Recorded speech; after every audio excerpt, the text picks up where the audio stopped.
Hi, today's tutorial is how to do an optical illusion by using the spiral doodling. So for this tutorial, you need an A4 white paper, a marker, and a ruler. I use a ruler because I have shaky hand because of some neck problems I have. So for those of you who have shaky hands, don't pressure yourself into tracing lines without a ruler.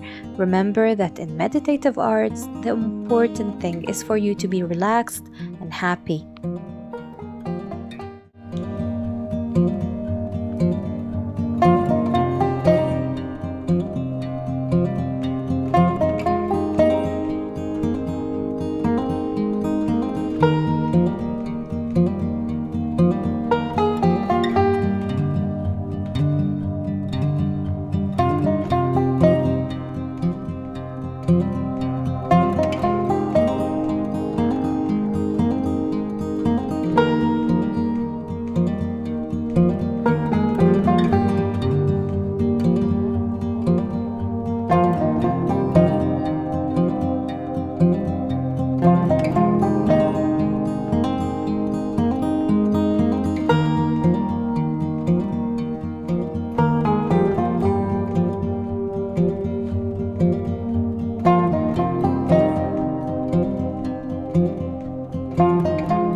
So that's it for today. I hope that you enjoyed this tutorial.